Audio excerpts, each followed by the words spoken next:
계속해서 시편의 말씀을 살펴보고 있습니다. 오늘 시편도 다윗이 기록한 고백한 그런 시입니다. 다윗은 왕이 되기 전에 참 고생을 많이 한 사람이었죠. 세상에 고생 안 해본 사람이 없겠지만 그 중에서 다윗은 참 고생을 많이 했습니다. 그리고 다윗은 고생하면서 어떤 생각을 했을까요? 나는 언제쯤 원수로부터 자유를 얻고 행복해질 수 있을까? 난 언제쯤 진짜 이렇게 어려움 당하지 않고 행복할 수 있을까? 저도 그런 생각을 할 때가 있습니다. 나는 언제쯤, 우리 교회는 언제쯤 크게 부흥할 수 있을까? 그런 생각을 할 때가 있습니다.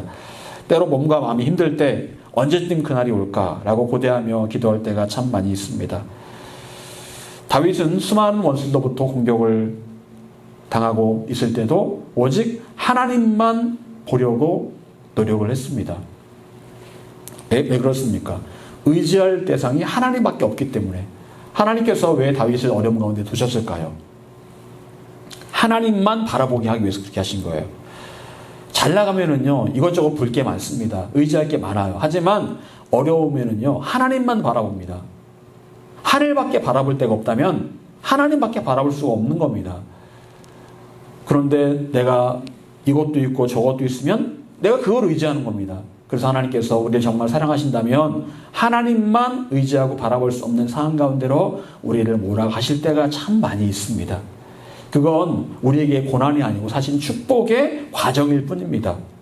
그 과정을 지나야만 우리가 온전히 하나님 앞에 정결해지고 하나님만 의지하는 그런 사람이 될 수 있기 때문에 하나님께 나를 사랑하신다는 증거입니다. 여러분, 이렇게 하나님만 의지했던 그 다윗은 3절에 이렇게 고백을 합니다. 군대가 나를 대적하여 진칠지라도 내 마음이 두렵지 아니하며 전쟁이 일어나 나를 치려 할지라도 나는 여전히 태연하리로다. 여기 보니까 전쟁, 군대 이런 말이 나옵니다. 전쟁과 군대. 여러분, 우리나라 상황이 참 어려운 상황이죠. 저 북쪽의 북한 때문에 상당히 어려운 그런 상황입니다. 참 우리나라가 참 정세적으로 너무 어려운 그런 지역에 우리나라가 위치해 있습니다. 저는 그런 생각을 합니다. 우리나라가 유럽이나 태평양 한가운데 있었다면 어땠을까? 훨씬 더 지금보다는 아마 좋았겠죠. 좋았을 수도 있고 안 좋았을 수도 있고 그럴 겁니다. 어쨌거나 지금보다는 이 경제적으로 불안하지는 아마 않을 것 같아요. 여러분, 지금의 세계 상황이 어떻습니까? 그야말로 혼돈과 무질서입니다. 세계 곳곳에서 전쟁이 벌어지고 있습니다. 우리가 알다시피 러우 전쟁, 팔레스타인 이스라엘 전쟁, 그리고 이제 나아가 이스라엘과 이란의 전쟁까지 벌어지고 있고요. 또 조만간에 중국과 대만 간의 전쟁이 벌어진다는 얘기도 있습니다. 그게 벌어지면 이제 미국도 개입하게 되고 자동적으로 일본도 개입하고 여러 가지 시나리오가 있는데 어쨌거나 굉장히 불안하고 무질서하고 그런 상황 가운데 있다라고 볼 수가 있습니다. 여러분, 냉전이 예전에 있었죠. 냉전이 지났습니다. 그러니까 그다음부터는 사람들이 생각하기를 이제 전쟁은 없을 거다라고 생각을 했습니다. 그런데 사실은 어떻습니까? 냉전이 지나고 새로운 냉전 시대가 찾아오게 됩니다. 그래서 다시 전쟁이 나고 다시 사람들이 사람을 죽이고 그러고 있는 겁니다. 그러다 보니까 다시금 군비 확충을 하게 되는 그런 때가 오게 되었다는 거죠. 그리고 전 세계에 또 어떻습니까? 요즘 너무너무 더우시죠. 물론 옛날에 덥긴 더웠습니다. 그런데 장마철이라고 하는데 이렇게 비가 안 오기는 또 처음이에요. 처음에 잠깐 오고서 그다음부터 비가 안 옵니다. 그리고 지금 유럽에는 40도가 넘어간다고 그래요. 지중해 물이 너무 뜨거워져가지고 지중해에 있는 그 조개나 이런 어패류들이 다 그냥 지금 막 죽고 있답니다. 너무너무 뜨겁답니다, 지금. 그리고 러시아는 올 여름이 그동안에 지냈던 여름 중에서 제일 추운 여름이래요. 춥다. 하여튼 굉장히 차갑대요, 요즘 러시아는 여름이요. 하여튼 희한하죠? 희한하고요. 저쪽에 아르헨티나 같은 경우는 남반구는 지금 겨울이잖아요. 겨울인데 거기는 원래 평소 10도 이렇게 되는 그런 지역인데 요즘 0도 이래가지고 너무 추워가지고 사람들이 막 얼어 죽고 막 그런답니다. 아르헨티나 같은 게. 여러분, 참 난리도 아니죠. 전 세계에 닥친 기후위기, 경제의 문제, 경제가 다들 침체되어 있잖아요. 너무너무 어려운 상황이죠. 여러분, 세계가 정말 불안하고 또 이런 세상 가운데 살고 있는 우리도 때로는 마음이 불안할 수밖에 없습니다. 사람들은 여전히 서로 싸우고 있고 우리 미래는 불안하고 뭐 기후가 뭐 앞으로 뭐 이 기후 위기에 뭐 남은 시간이 얼마밖에 안 남았다라는 뭐 그런 얘기도 하고 참 그렇습니다. 여러분 이런 상황 가운데서도 우리는 우리의 마음을 평안하게 지켜낼 수 있어야 합니다. 우린 이런 급박하고 위험하고 불안한 그런 상황 가운데 살고 있지만 다윗처럼 살 수 있어야 돼요. 다윗은 뭐라고 고백합니까? 태어나다라고 말합니다. 태어나다. 그럼 태어나다는 말이 무슨 말이에요? 참 태어나네? 이렇게 우리 보통 얘기하잖아요. 늘 그냥 아주 어떤 상황이 급박한 상황이 닥쳤지만 평온한 상태를 태어나다라고 그렇게 말합니다. 아무 일 없다는 듯이 평안한 상태. 여러분 다윗은 불안한 상황 가운데 있었지만 여전히 평안했고 여전히 태어났고 그 이유를 4절에 이렇게 말합니다. 4절 같이 읽어보겠습니다. 시작.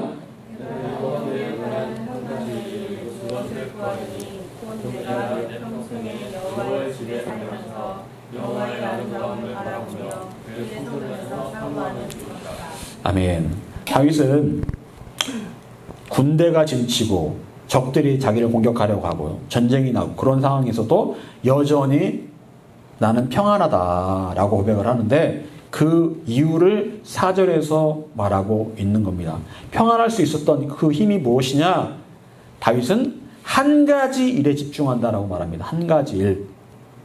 한 가지 일에 집중한다. 여러분, 예수님께서 마르다와 마리아의 집에 가셨습니다. 마르다는 언니니까 열심히 예수님께 대접을 하기 위해서 음식 준비를 합니다. 근데 마리아는 예수님 옆에 딱 달라붙어가지고 예수님 말씀만 듣습니다. 마르다가 화가 납니다. 자기는 뭐 지금 전부치랴 떡하랴 지금 떡국 끓이랴 바쁜데 동생은 지금 예수님 옆에 한가하게 붙어 있으니까 화가 난 거예요. 아 예수님 마르다에게 좀 말씀하셔서 저 좀 도와주라고 좀 해주세요. 이럴 때가 아닙니다 예수님. 예수님 뭐라고 말씀하십니까? 마르다야 내가 많은 일로 마음이 분주하구나. 한 가지나 두 가지 일에 집중해라. 마리아는 저에게 좋은 일을 선택했다라고 그렇게 말씀하십니다. 무슨 얘기입니까? 한마디로 말하면 중요한 일에 집중하라는 겁니다. 너무 많은 일을 벌려놓으면 마음이 번잡하고 때로 짜증나고 분노하고 어차피 똑같은 시간이 지나가는 겁니다. 마르다에게도 24시간, 마리아에게도 24시간이에요. 그런데 누구는 마음이 참 좋고 은혜롭고 누구는 마음이 불안하고 그럴 수 있다는 겁니다. 똑같은 시간에 주어졌지만 왜 그럴까요? 너무 많은 일을 벌리면 그렇다는 겁니다. 집중하라는 겁니다. 중요한 일 한 가지나 두 가지에 집중하라는 거예요. 너무 많은 일을 벌리면 마음이 번잡하고 짜증나고 분노하고 때로 그 일로 인해서 다른과의 관계가 깨어질 수 있다. 이걸 말씀하신 겁니다. 여러분, 많은 일들은 우리를 힘들게 하고 집중력을 떨어뜨립니다. 하지만 중요한 일 한 가지에 집중하면 나머지 일들은 그 일을 중심으로 해결이 되는 경우를 우리는 종종 경험을 하게 됩니다. 여러분, 자 그렇다면 그 어떠한 상황에서도 집중해야 될 한 가지 일이 무엇이었을까요? 다윗에게. 그 일은 다윗은 말하기를 하나님의 집에 살면서 하나님의 아름다움을 바라보며 성전에서 사모하는 일이다 라고 고백을 합니다. 여러분 먼저 알아야 될 것이 있습니다. 여러분 다윗이 늘 잊고 싶어 했던 것이 어디였습니까? 다윗은 평생 어디에 살고 싶다고 했어요? 하나님의 집, 하나님의 성전에 살고 싶다라고 말합니다. 나는 평생 하나님의 성전에 살고 싶습니다. 다윗에게 가장 중요한 장소는 어디였습니까? 하나님의 집이었어요. 가장 중요한 장소는 하나님의 집이었어요. 다윗은 늘 하나님의 집, 성전 중심의 삶을 살았던 사람이었습니다. 다윗이 왕이 되고 나서 그토록 소원했던 일이 한 가지 있었습니다. 무엇이었을까요? 성전 짓는 일이었어요. 다윗 성전을 졌을까요? 못 졌을까요? 못 졌어요. 왜요? 전쟁을 너무 많이 해서 피가 너무 많이 묻은 거예요. 그래서 하나님께서 됐다. 너는 성전을 그냥 짓는 걸 준비하는 일만 해라. 네 아들이 짓게 될 것이다. 라고 말씀하십니다. 여러분 하나님께서 다윗에게 다윗아 너 성전 쳐? 이렇게 말씀하셨을까요? 말씀하지 않으셨어요. 성전을 지라고 말씀하신 적이 단 한 번도 없습니다. 자발적으로 성전을 짓겠다고 한 거예요. 여러분 다윗이 하나님의 궤를 다윗성으로 모셔올 때 하나님께서 다윗아 너 나의 궤 하나님의 궤를 다윗성으로 들고 와라 말씀하셨을까요? 말씀하지 않으셨어요. 자발적으로 하나님의 궤를 법궤를 들고 오려고 한 겁니다. 여러분 다윗에게 성전은 어떤 장소였을까요? 그냥 건물이었습니까? 건물이 아니었습니다. 성전은 하나님이 계신 곳이고 하나님을 만나는 곳이었어요. 물론 하나님께서는 장소를 가리지 않고 역사하신 하나님이십니다. 무소부재 장소에 상관없이 계시는 하나님. 그런데 하나님께서는 구별된 장소를 택하여 그 장소에 역사하기를 기뻐하신 하나님이십니다. 여러분 예수님께서 어디에 들어가서 기도하라고 말씀하십니까? 골방에 들어가라고 말씀하세요. 특정 장소를 말씀하십니다. 골방에 들어가라. 예수님께서는 어디에 가셔서 기도하셨을까요? 한적한 곳에 가셔서 기도하셨다. 아무 데서가 아니라 한적한 곳에 가셔서 기도하셨다. 여러분 예수님께서는 어디에 올라가셔서 기도하셨습니까? 산에 올라가셔서 기도하셨다. 예수님께서는 40일 금식 기도를 하실 때 어디로 가셨습니까? 광야로 가셨다. 다 장소가 기록되어 있습니다. 그냥 예수님께서 그냥 기도하셨다. 40일 금식하며 기도하셨다. 이렇게만 하면 되는데 특정한 장소를 말씀하십니다. 어디에서.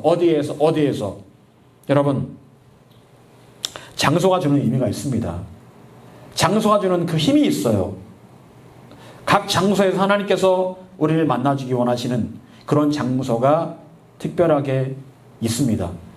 여러분 이 장소에 주는 개념은 하나님께서도 장소를 통해서 역사하신 경우도 있지만 마귀도 그렇습니다. 마귀도 어떠한 특정한 장소를 굉장히 좋아하는 곳이 있습니다. 마귀가 역사하는 장소가 있어요. 마귀가 역사하는 장소가 어딜까요? 사람들이 우상을 섬기는 곳 이런 곳들이에요. 주로 이렇게 선앙당이나 아니면 제실이나 아니면 그 마귀를 많이 섬기는 그런 귀신을 많이 섬기는 그런 계룡산의 저쪽에 그런 신원사란 쪽이 서쪽에 신원사라는 절에 있는데 그쪽에 가면 굿당이라는 데가 되게 많거든요. 다 굿당이에요. 다 굿당. 거기 가면 제가 저번에 말씀드렸잖아요. 머리가 너무너무 아프다고요. 제가 영적으로 그렇게 민감한 사람이 아닌데 거기를 지나가는데 머리가 너무너무 아픈 거예요. 다 굿당입니다. 거기는요. 그런 장소들이 있거든요.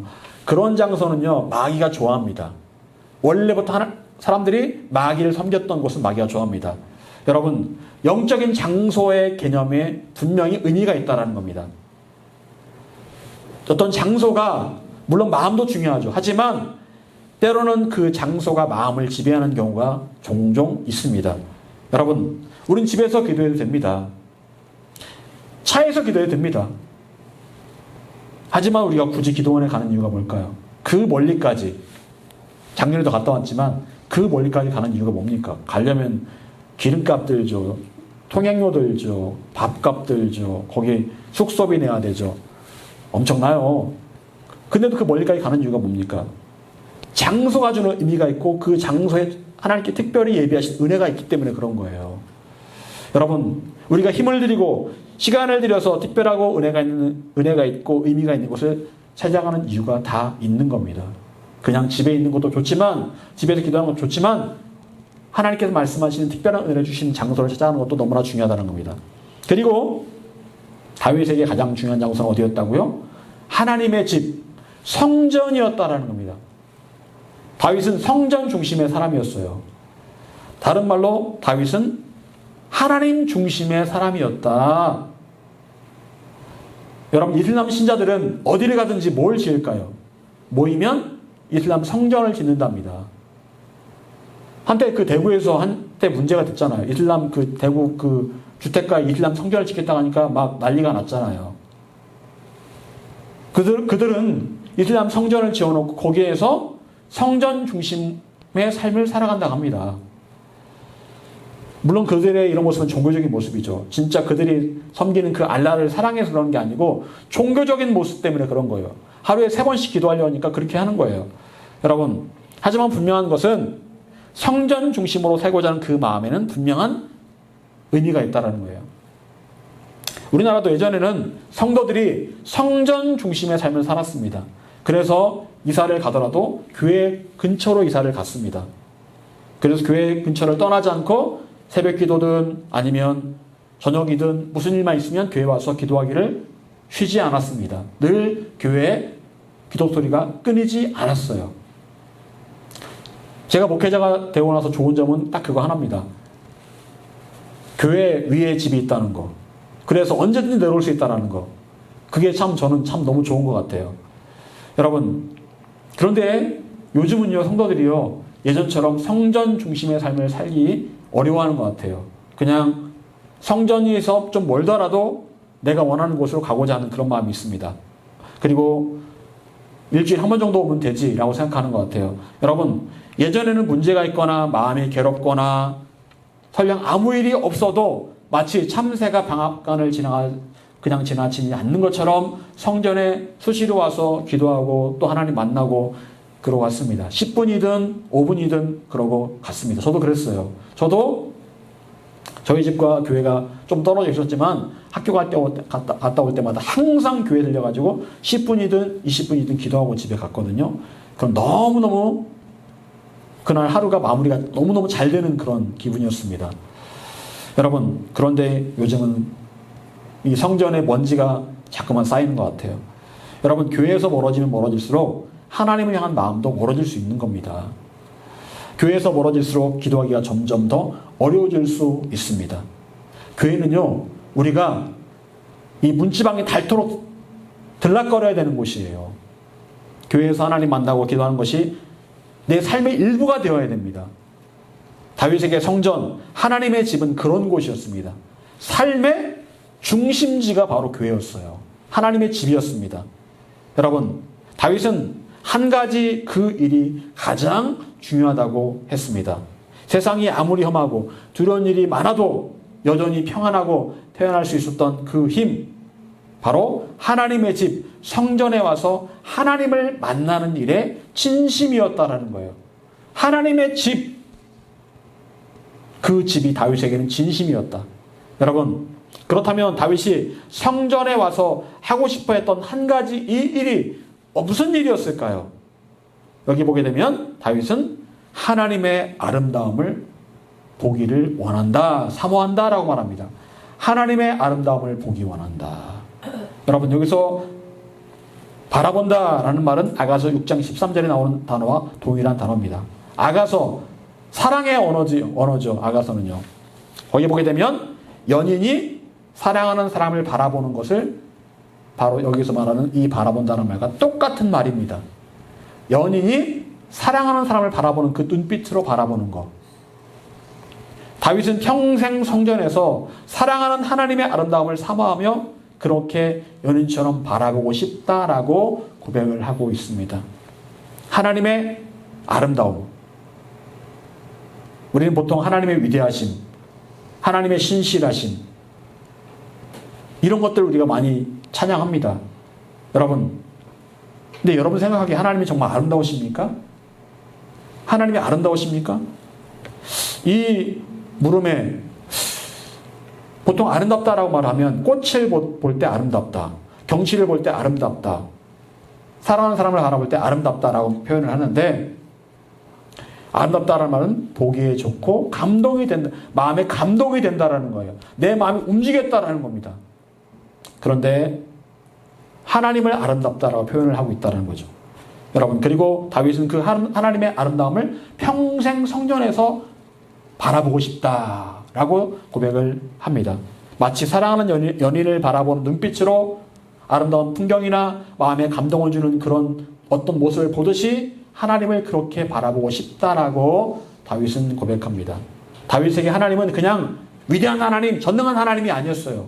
그 이상의 하나님은 나에게 감정을 움직이는, 감동을 주시는 그런 좋으시고 아름다우신 하나님이었다는 거예요.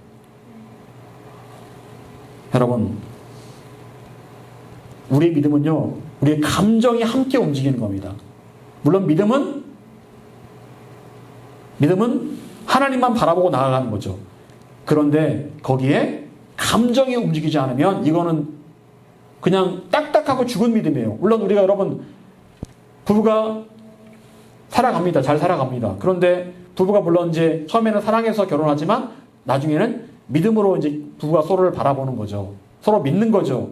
여러분 그런데 맨날 그냥 믿음으로만 바라보는 것도 하루 이틀이지 사실은 뭐가 필요한 거예요? 사랑이 필요한 거잖아요. 사랑. 사랑이 식으면요 부부는 사실 부부가 아닙니다. 친구 관계죠. 믿는 건 친구 관계 때 그런 거죠. 정말 내가 이 사람을 감정적으로 사랑하느냐? 이 관계가 깨어지면은요, 그냥 부부가 아니고 그냥 가족인 거예요. 그냥 가족. 가족에 불과한 겁니다. 여러분, 어떻습니까? 그런데 하나님께서는 하나님을 믿으라고 말씀하신과 동시에 우리가 하나님을 정말 사랑하기를 원하고 계시는 거예요. 감정적으로 사랑하기를 원하고 계시는 겁니다. 여러분, 우리는 그런데 하나님의 아름다움을 잘 고백하지 않습니다. 왠지 어색해해요. 하나님은 위대한 하나님이고 전능하신 하나님이지 내가 사랑하는 하나님? 왠지 좀 어색한 것 같은 느낌이 듭니다. 왜 우리는 하나님의 아름다움을 주목하지 못하는 걸까요? 왜 다윗처럼 고백하지 못하는 걸까? 왜 그럴까요? 여러분, 그 이유는 우리가 믿음 생활을 하지만 나에게 주목하기 때문에 그런 거예요. 나 중심의 삶을 살기 때문에 그런 겁니다. 나의 어려움과 형편을 생각하면서 하나님께서 나의 형편과 어려움을 해결해 주시기만을 기도하는 게 우리의 보통의 모습입니다. 하나님 이런 문제 있습니다. 저런 문제 있습니다. 하나님 해결해 주세요. 즉 믿음 생활의 주체가 바로 나예요. 나. 여러분 그런데 내가 믿음 생활의 주체가 되면 어떤 일이 벌어질까요? 믿음 생활을 한다고 하지만 내 뜻대로 기도가 이루어지지 않으면 하나님께 화를 냅니다. 하나님께 삐집니다. 내가 생각한 대로 어떤 결과가 나타나지 않으면 하나님께 분노합니다. 그러다 보니까 인생의 주인은 언제나 자기 자신이라고 생각을 합니다. 하나님께서 내가 내 기도에 응답을 해주셔야 된다라고 생각합니다. 응답해 주시지 않으면 하나님의 존재를 부인하기도 하고 하나님께 화를 내기도 합니다. 여러분, 그런 사람에게 하나님의 아름다움을 얘기하면 어색합니다.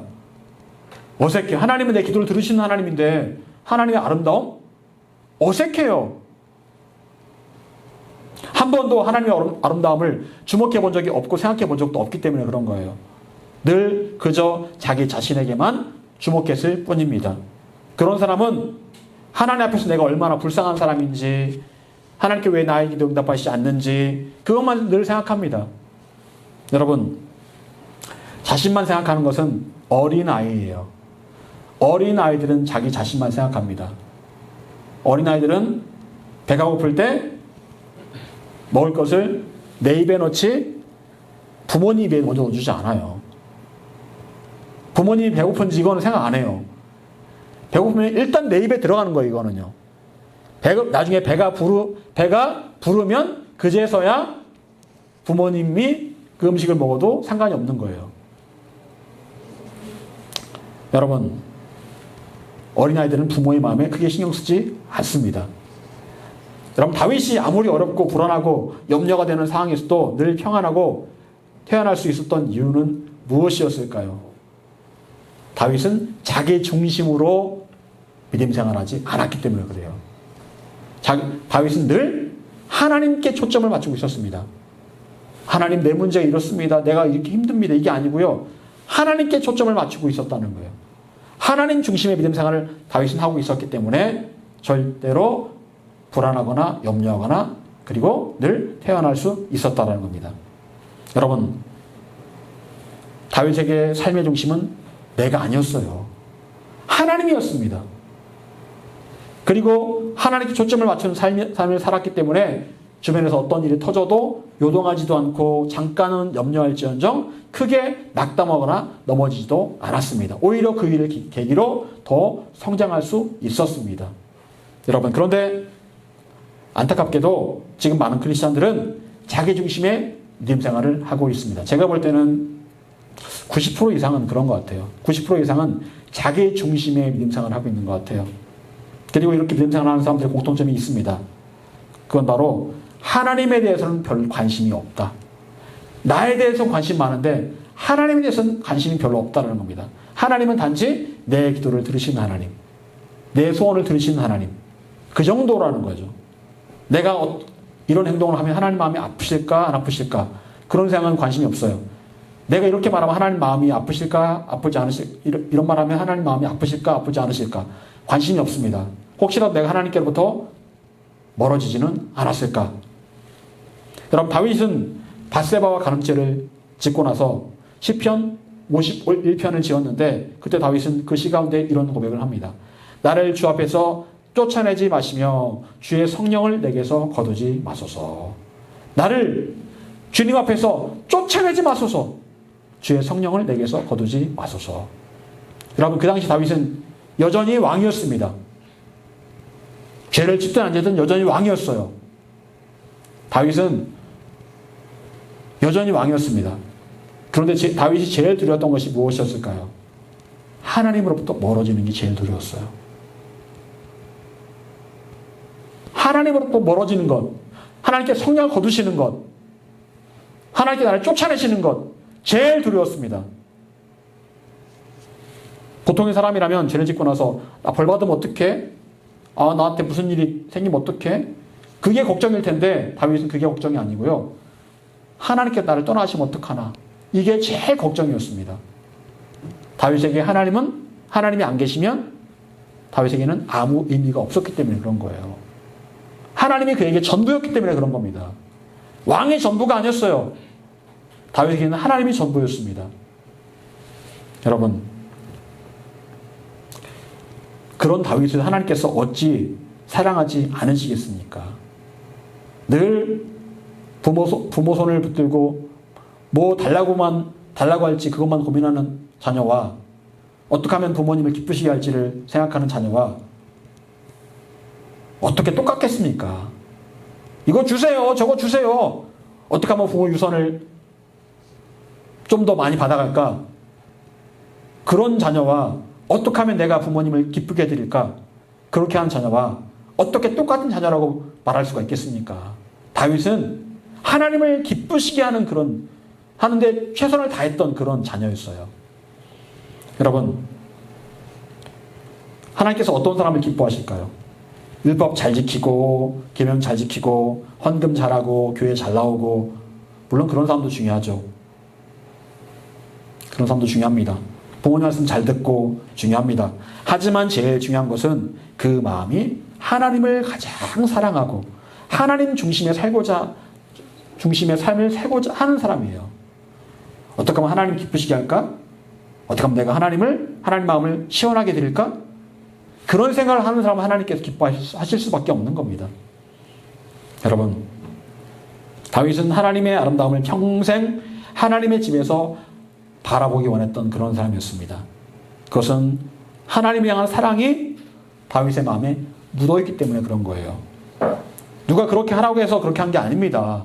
다윗이 스스로 하나님을 그렇게 사랑했던 거예요.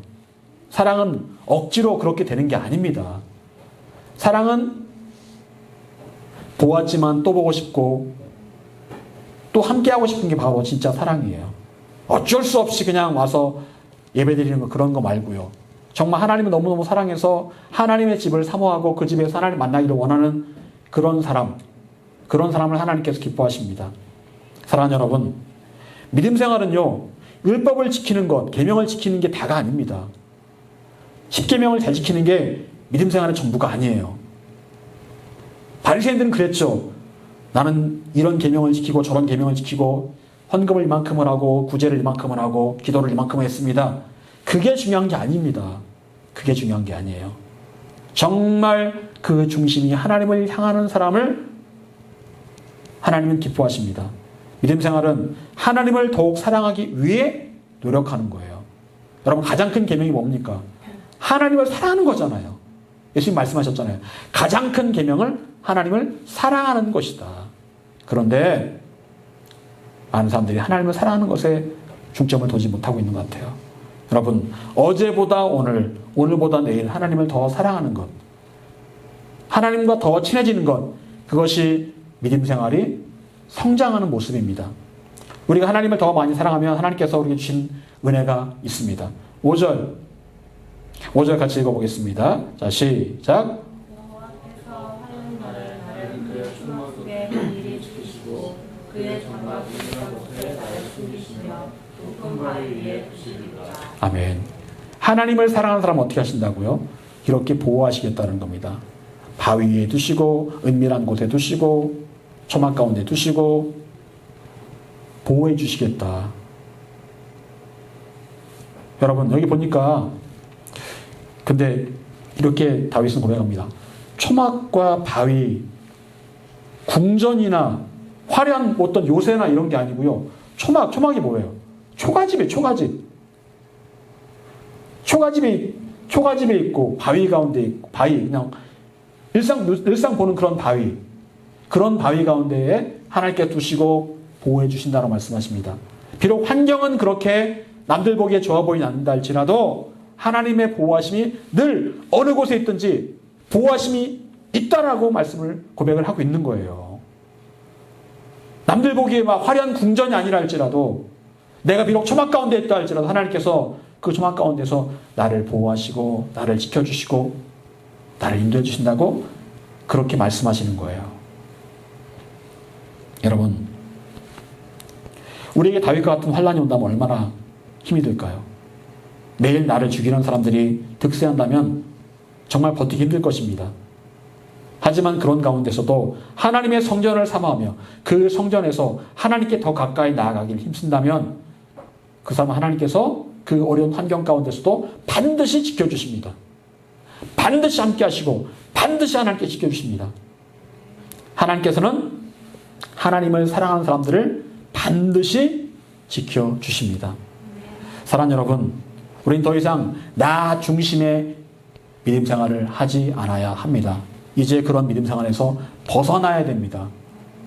무슨 일이든 내가 중심이 되어 내 기도 제목이 응답되지 않으면 하나님께 삐지고 내가 원하는 결과를 얻지 못하면 낙심하고 이제는 그런 모습을 그만두어야 됩니다. 어린아이의 모습이에요. 그런 믿음은 사실 믿음도 아닙니다. 여러분 이제 우리가 나아가야 될 믿음의 방향은 하나님 중심이어야 돼요. 하나님의 마음을 합한 모습으로 나아가야 됩니다. 늘 하나님을 바라보며 하나님을 사랑하기를 힘써야 합니다. 하나님의 아름다움, 하나님과의 친밀한 교제, 그거를 갈망하는 다윗과 같은 사람이 되어야 합니다. 그런 사람 하나님께서 어떤 환난 가운데서도 지켜주시고 보호해 주실 것을 믿으시기를 간절히 축원합니다.